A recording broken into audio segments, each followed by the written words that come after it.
56 inch বুকু পিন্ধাই ঘূৰি থকা এজন প্ৰধানমন্ত্ৰী থকাৰ পিছত অসমত এজন সৰ্বকালৰ কৰ্মদক্ষ সৰ্বকালৰ জনপ্ৰিয় মুখ্যমন্ত্ৰী থকাৰ পিছত মেঘালয়ৰ মানুহে অসমীয়া মানুহক গুৰুলাগুৰুলকৈ পিটিব, মেঘালয়ৰ মানুহে অসমীয়া মানুহৰ গাড়ী বাৰী ভাঙি চিঙি চুৰমাৰ কৰিব, এই সাহস আছেনে কাৰোবাৰ?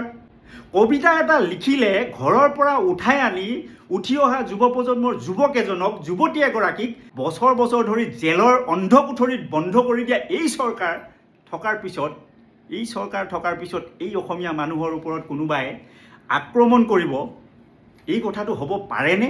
সৰ্বকালৰ জনপ্ৰিয় মুখ্যমন্ত্ৰী সুদক্ষ মুখ্যমন্ত্ৰীয়ে এটা দম কিয় কনৰাড চাংমাক দিব পৰা নাই? দম দি কিয় তেওঁলোকক ধৰি আনি অসমৰ জেলত তেওঁলোকক কিয় বন্দী কৰি থ'ব পৰা নাই? মেঘালয়ৰ খাচিয়াৰ ইমান দাদাগিৰি হ'ল যে অসমৰ মানুহৰ গাড়ীৰ ওপৰত আক্ৰমণ কৰে, অসমীয়া মানুহৰ ওপৰত আক্ৰমণ কৰে।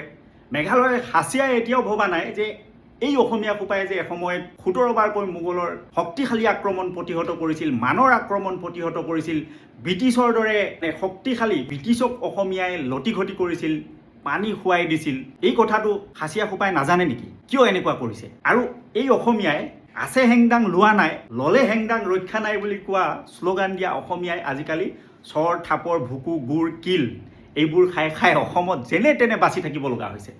ইয়াৰ মূলতে সঁচাকৈ বহিৰাজ্য বা আমাৰ অৰুণাচল, আমাৰ মেঘালয়, এই মানুহবিলাকে আমাৰ ওপৰত আক্ৰমণ কৰি আমাক হীনমান্যতাত ভোগাবৰ কাৰণে চেষ্টা কৰিছে নেকি? আৰু এই মেঘালয় মানুহৰ ওপৰত, অৰুণাচলৰ মানুহৰ ওপৰত আমি উচিত ব্যৱস্থা গ্ৰহণ কৰিব লাগে, বা তেওঁলোকে যেনেধৰণে হিংসা কৰিছে আৰু সেই তেনেকুৱা ধৰণৰ প্ৰতিহিংসাই আমি কৰিব লাগে, এয়া হ'ল একাংশ আমাৰ অসমীয়া মানুহৰ মানসিকতা। কিন্তু আপোনালোকে ভাবি চাইছেনে এটা কথা?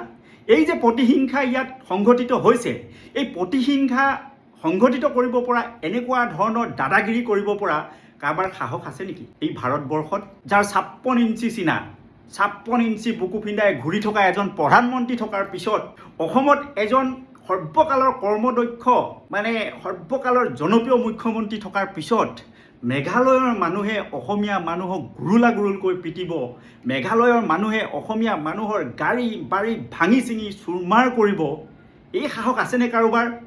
কবিতা এটা লিখিলে ঘৰৰ পৰা উঠাই আনি উঠি অহা যুৱ প্ৰজন্মৰ যুৱক এজনক যুৱতী এগৰাকীক বছৰ বছৰ ধৰি জেলৰ অন্ধকোঠৰীত বন্ধ কৰি দিয়া এই চৰকাৰ থকাৰ পিছত এই অসমীয়া মানুহৰ ওপৰত কোনোবাই আক্ৰমণ কৰিব, এই কথাটো হ'ব পাৰেনে? অনুমান কৰিছেনে? বৰ্তমান সময়ত বিজেপিত কেন্দ্ৰীয় চৰকাৰ, 56 ইঞ্চিৰ চিনাৰ প্ৰধানমন্ত্ৰী আৰু অসমত জনপ্ৰিয় মুখ্যমন্ত্ৰী, আৰু গোটেই ভাৰতবৰ্ষৰ প্ৰায়বোৰ ৰাজ্যতে বিজেপিৰ শাসন চলি থকাৰ পিছতো নহয়, কেৱল অসমৰ লগত অৰুণাচলীয়ে আক্ৰমণ কৰিছে, অসমৰ লগত মেঘালয়ে আক্ৰমণ কৰিছে, আৰু যিটো সময়ত অসমৰ মানুহ বানপানীত কক বকাই থাকিছে, আৰু বানৰ পৰৱৰ্তী সময়তে তেওঁলোকে আক্ৰমণ নমাই নিছে সীমামূৰীয়া দুখন ৰাজ্য, এখন অৰুণাচল আৰু এখন মেঘালয়। কথাটো অলপ কিবা অভিসন্ধি থকা যেন গন্ধ পাইছে নেকি? মোৰো এই একেবাৰে সাধাৰণ সহজ মগজুটো এই কথাবিলাক আচলতে ভাবিবলৈ অলপ টান লাগে। এই যে শিৱসাগৰত বানপানী হ'ল, এই বানপানীৰ উৎস কি? অসমীয়া মানুহে এই বানপানীৰ উৎস কি বিচাৰিব লাগে নে নাই? এই যে শিৱসাগৰত বান হ'ল, আজি যুগ যুগান্তৰ নেদেখা এনেকুৱা ভয়ংকৰ বানপানী, য'ত 100ৰো অধিক মানুহৰ মৃত্যু হ'ল, য'ত ঘৰ দুৱাৰ সৰ্বশান্ত হ'ল, চব মানুহৰ পানীত হাঁহ নচৰা হ'ল, হাহাকাৰ অৱস্থা হ'ল। এই সময়টোত প্ৰথম অৰুণাচলীয়ে নমাই আনিলে অসমীয়া মানুহৰ ওপৰত আক্ৰমণ, গুলি ফুটাই দিয়া হ'ল। 12টাকৈ অসমৰ ভাই বা অসমৰ জনজাতীয় ল'ৰাই আঘাতপ্ৰাপ্ত হৈ চিকিৎসালয়ত গুৰুতৰভাৱে আঘাতপ্ৰাপ্ত হৈ ভৰ্তি হ'ব লগা হ'ল।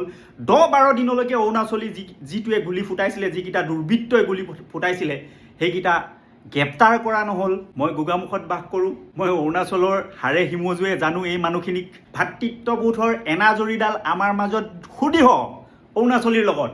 এই যে গেৰমে মিংমাং বদতিত বসবাস কৰা অৰুণাচলী মানুহখিনি আমাৰ বুকুৰ আপোন, আৰু যিসকল মিচিং ভাই ভনীৰ লগত তেওঁলোকে কাজিয়াটো লাগিছে, সীমা বিবাদটো লাগিছে, সেইখিনি মানুহো কোনো দূৰৰ নহয়, তেওঁলোকৰ সকলো ককাই ভাই।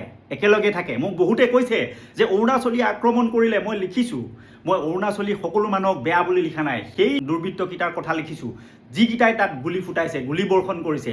সেইকেইটাক ধৰি আনি অসমৰ জেলত কিয় ভৰোৱা নাই? মুখ্যমন্ত্ৰীয়ে দম দি কিয় তেওঁলোকক ধৰি আনি অসমৰ জেলত তেওঁলোকক কিয় বন্দী কৰি থ'ব পৰা নাই? কিয় বন্দী কৰি থ'ব পৰা নাই? কাৰ স্বাৰ্থত বন্দী কৰি থ'ব পৰা নাই? আজি মেঘালয়ত সেই দুৰ্ঘটনা ঘটিছে। কেন্দ্ৰীয়ত বিজেপি চৰকাৰ, ৰাজ্যত বিজেপি চৰকাৰ, আৰু সেই বিজেপি চৰকাৰখন থকাৰ অৱস্থাত কি আইন শৃংখলা তেওঁলোকৰ একেবাৰে নষ্ট হৈ গৈছে নেকি?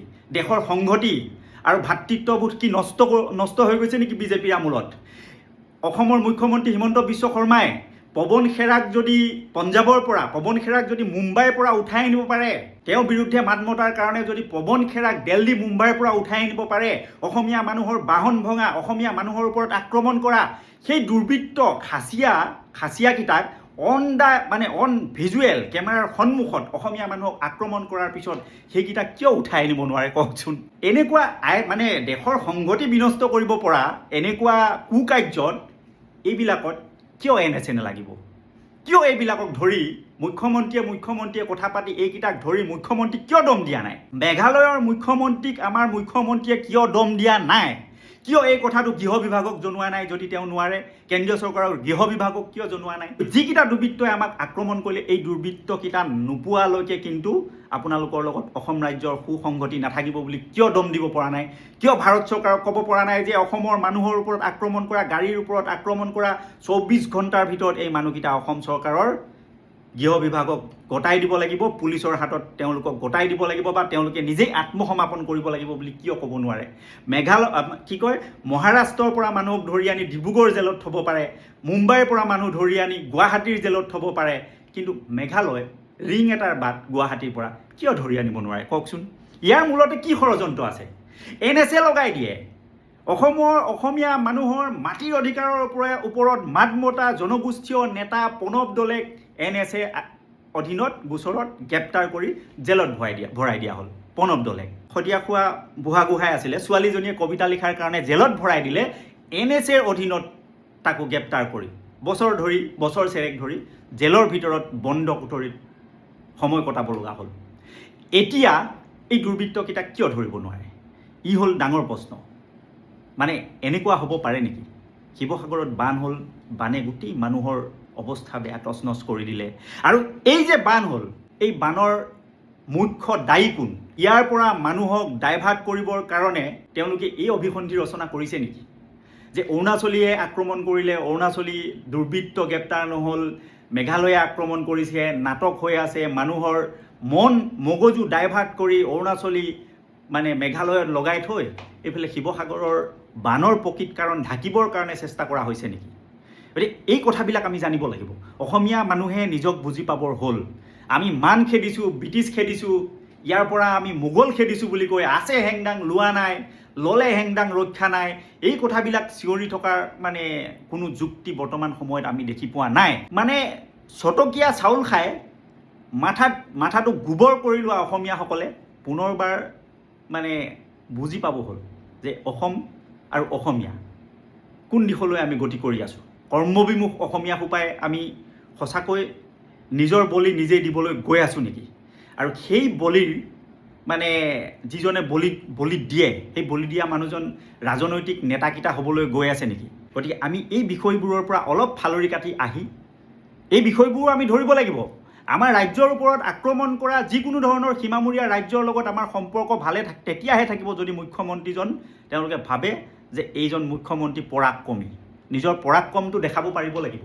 আৰু হয়তো সেই পৰাক্ৰম দেখাব নোৱাৰাৰ মূলতে বেলেগ অভিসন্ধি থাকিব পাৰে, সেইবোৰ ৰাইজে বিচাৰ কৰিব।